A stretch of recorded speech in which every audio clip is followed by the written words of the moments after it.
રાજ્યના 9 જિલ્લામાં ભારે વરસાદની આગાહી છે। આજે બનાસકાંઠા, પાટણ, મહેસાણા, સાબરકાંઠા, અરવલ્લી તેમજ ભાવનગર, અમરેલી અને નવસારી સાથે વલસાડ, દમણ અને દાદરાનગર હવેલીમાં પણ ભારે વરસાદ થઈ શકે છે। 5મી જુલાઈએ સાબરકાંઠા અને અરવલ્લીમાં ઓરેન્જ એલર્ટ સાથે અતિ ભારે વરસાદની આગાહી આપવામાં આવી છે, તો 6ઠી તારીખે ફરીથી વરસાદનું જોર વધતું જણાય છે। બનાસકાંઠા, સાબરકાંઠા અને અરવલ્લીમાં ઓરેન્જ એલર્ટ સાથે અતિ ભારે વરસાદની આગાહી આપવામાં આવી છે।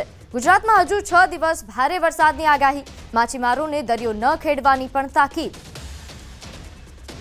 डे 2 के लिए गुजरात रीजन और सौराष्ट्र दोनों के जगह के लिए हैवी रेनफॉल की वार्निंग है और डे 3 से डे 6 के लिए गुजरात रीजन के लिए heavy to very heavy rainfall की वार्निंग है और डे 7 में हैवी रेनफॉल की वार्निंग है। और सौराष्ट्र और कच्छ रीजन की बात करेंगे तो डे 2 से लेके डे 7 तक हैवी रेनफॉल की वार्निंग है। तो जामनगर में खोडियार मंदिर फरते पानीनो धसमसतो प्रवाह देखायो। रंगमती डेमना पाटिया खोलता दरेड में आवेला खोडियार मंदिर आसपास पानीनो धसमसतो प्रवाह जोवा मळ्यो। उपरवास में भारे वरसादने लईने रंगमती डेमना पाणीनी भरपूर आवक थई, जेना कारणे 3 गेट खोलाया हता। मोडी सांजे डेममांथी पाणी छोड़ाता खोडियार मंदिर तरफ जवानो रस्तो के ज्यां पाणी फरी वळ्या, जेमां खोडियार मंदिरनो घणो भाग जळमग्न थयो छे। मंदिर आसपास पाणीना प्रवाहने लईने नयनरम्य दृश्यो पण जोवा मळ्या। ત્યારે હાલ મંદિર અને આસપાસની જે માહોલ સર્જાયો હતો તેને લઈને વધુ વિગત સાથે આપણી સાથે સંવાદદાતા કિંજલ જોડાઈ ગયા છે। કિંજલ, હાલ જે પ્રકારના દ્રશ્યો સામે આવી રહ્યા છે, નયનરમ્ય દ્રશ્યો છે, પરંતુ હાલ પરિસ્થિતિની જો વાત કરવામાં આવે વિસ્તારમાં કેવા પ્રકારની? બિલકુલ, જે પ્રકારે વાત કરવામાં આવે, જામનગર જિલ્લામાં ગઈકાલે 4 ઇંચથી માંડી અને 2 ઇંચ જેટલો વરસાદ છે તે અલગ અલગ તાલુકાઓમાં નોંધાયો હતો અને ખાસ કરીને જામનગરનો રંગમતી ડેમ છે, આ ડેમની જળ સપાટી છે તે વધી રહી છે, જેને લઈને ગઈકાલે રાત્રે 3 જેટલા પાટિયા છે તે ખોલવામાં આવ્યા હતા। અગાઉ 2 પાટિયા અને બાદમાં 1 પાટિયું એટલે 3 પાટિયા ખોલાતા આ જે પાણીનો ધસમસતો પ્રવાહ છે તે જામનગર શહેર તરફ આવ્યો હતો અને જામનગર શહેરની ભાગોળે આવેલ દરેડ ગામનું જે આ ખોડિયાર મંદિર છે, આ ખોડિયાર મંદિર ફરતે વરસાદી પાણી જે છે, ડેમમાંથી જે પાણી છોડાયું છે એ પાણીનું આવરણ છે તે આવી ગયું હતું। ખાસ કરીને જે ખોડિયાર મંદિર છે, ખોડિયાર મંદિરની બાજુમાં ઝરણાઓ વહેતા નયનરમ્ય દ્રશ્યો પણ સામે આવ્યા હતા। તો બીજી તરફ ખોડિયાર મંદિરનો અડધાથી ઉપરનો ભાગ છે તે પાણીમાં ગરક થઈ ગયો હતો। બીજી તરફ ખોડિયાર મંદિરે જવાનો રસ્તો છે એના ઉપર પણ પાણી ફરી વળ્યું હતું, જેને લઈને માતાજી અને ભક્તો વચ્ચે પણ ક્યાંક ને ક્યાંક વરસાદ વેરી બન્યો હતો। તો બીજી તરફ આ નયનરમ્ય દ્રશ્યો નિહાળવા માટે મોડી સાંજે લોકો પણ એકત્ર થયા હતા, પરંતુ સ્થાનિક તંત્ર અને મંદિર પ્રશાસન દ્વારા આ તમામ લોકોને સાવચેતીના ભાગરૂપે દૂર રખાયા હતા। પરંતુ જે પ્રકારે ઉપરવાસમાં ભારે વરસાદ થયો તેને લઈને રંગમતી ડેમના પાટિયા ખોલાતા જામનગર તરફ પાણીનો પ્રવાહ આવતા દરેડનું ખોડિયાર મંદિર છે એ પાણીમાં ગરક થયું હતું। જી આભાર માહિતી આપવા બદલ।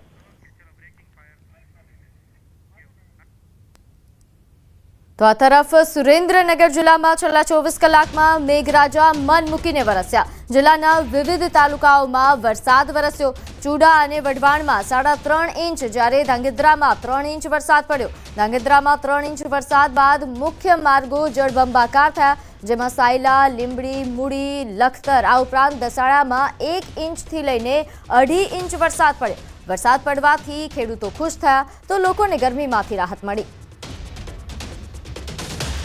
ત્યારે હાલ સુરેન્દ્રનગરમાં વરસાદી માહોલને લઈને વધુ વિગત સાથે આપણી સાથે સંવાદદાતા અક્ષય જોડાઈ ગયા છે। અક્ષય, સુરેન્દ્રનગરમાં હાલ વરસાદને લઈને કેવી સ્થિતિ, મેઘરાજાએ કેવી ધડબડાટી બોલાવી?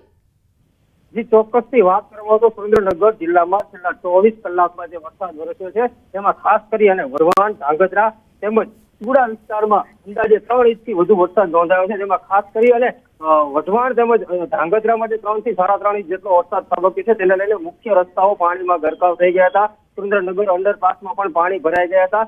જોકે આજે વહેલી સવાર બાદ તો છે, પરંતુ એક જ દિવસમાં 3 ઇંચથી વધુ વરસાદ જે નોંધાયો છે તેને લઈને ક્યાંક ને ક્યાંક જે કપાસના આગોતરા વાવેતર કરવામાં આવ્યા હતા તેમાં ખેતરોમાં પાણી ભરાઈ જતા કપાસના પાકમાં નુકસાન થવાની શક્યતા સેવાઈ રહી છે। તો આગામી દિવસોમાં આવો નવો વરસાદ પડશે તો ચોક્કસ સુરેન્દ્રનગર જિલ્લામાં જે ખેડૂતો છે એને મોટા પ્રમાણમાં નુકસાન જાય તેવી શક્યતાઓ સેવાઈ રહી છે। જે અક્ષય, ધાંગધ્રામાં પણ બજારોમાં પાણી ભરાઈ જવાની સમસ્યાઓ સામે આવી છે, ત્યાંની પરિસ્થિતિ જણાવશો? જી, ચોક્કસથી વાત કરવામાં તો ધાંગધ્રામાં લગભગ 2 થી 3 કલાકમાં 2.5 થી 3 ઇંચથી વધુ વરસાદ નોંધાયો હતો, જેને લઈ અને રાજકમલ ચોક, શક્તિ ચોક સહિતના જે ધાંગધ્રા શહેરની મુખ્ય બજાર છે તેમાં અંદાજે 1.5 થી 2 ફૂટ પાણી ભરાઈ ગયા હતા. અનેક વાહનો છે એ આ પાણીમાંથી પસાર થવા સમયે બંધ પડી ગયા હતા, જેને લઈને અનેક વાહન ચાલકોને મુશ્કેલીનો સામનો કરવો પડ્યો છે. એક તરફ પાલિકા દ્વારા પ્રી મોન્સૂન કામગીરી કરવામાં આવી હોવાની મસ્ત મોટી વાતો કરવામાં આવી છે, પરંતુ એક જ દિવસમાં જે 3 ઇંચ વરસાદ જેટલો નોંધાયો છે તેને પાલિકાની પ્રી મોન્સૂન કામગીરીની પોલ ચોક્કસથી ખોલી નાખી છે. જી આભાર માહિતી આપવા બદલ. તો વાત કરીએ બનાસકાંઠાની કે જ્યાં ન્યૂઝ 18ની ટીમ રવિયા ગામ પહોંચી. અહીં ધાનેરાના રવિયા ગામમાં જળબંબાકાર સર્જાયો છે. રવિયા ગામમાં રસ્તાઓ પર પાણી ફરી વળ્યા. નદીઓની જેમ રસ્તાઓ પર પાણી જઈ રહ્યા છે. રવિયા ગામ ખેતરમાં પણ પાણી ભરાઈ ગયા છે. અહીં ખેતરોની પરિસ્થિતિ પણ હાલ જળબંબાકાર જેવી થઈ છે.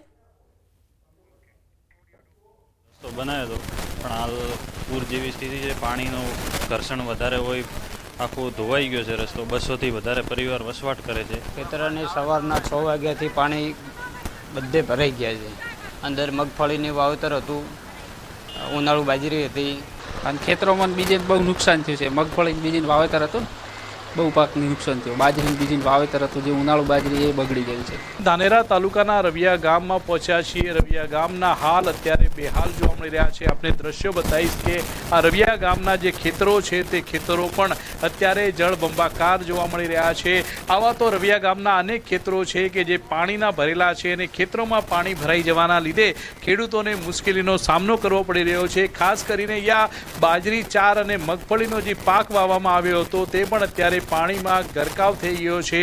જે ઘાસચારો પશુઓ માટે વાવવામાં આવ્યો હતો તે પણ પાણીમાં ગરકાવ થઈ ગયો છે અને જે બાજરી પાણીમાં દેખાઈ રહી છે તે બાજરી પણ ના હાલ પણ અત્યારે ખરાબ જોવા મળી રહ્યા છે. તે ઉપરાંત આપણે ધાનેરાથી રવિયાને જોડતા રોડના પણ આપણે દ્રશ્યો બતાવીશ. આપ જે પ્રમાણે આ દ્રશ્યોમાં જોઈ શકો છો કે ખેતરોમાંથી જળબંબાકાર જે છે તે પાણી આવી રહ્યું છે અને આ પાણી રોડ ઉપર ફરી વળી રહ્યું છે. અત્યારે એવું લાગી રહ્યું છે કે આ રોડ પરથી નદીઓ વહી રહી છે.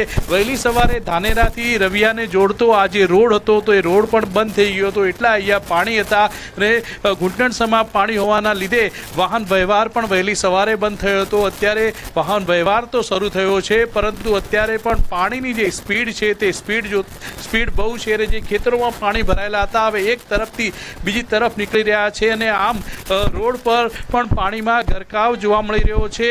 અને રોડ પાણીમાં ગરકાવ હોવાથી વાહન ચાલકો પણ અત્યારે મુશ્કેલીમાં મુકાયા છે. તે ઉપરાંત ખેડૂતો જે વરસાદની રાહ જોઈને બેઠા હતા, પરંતુ 4 કલાકની અંદર જ 5.5 ઇંચ જેટલો વરસાદ ખાબકતા ખેડૂતોના હાલ અને ખેતરોના હાલ પણ બેહાલ થયા છે.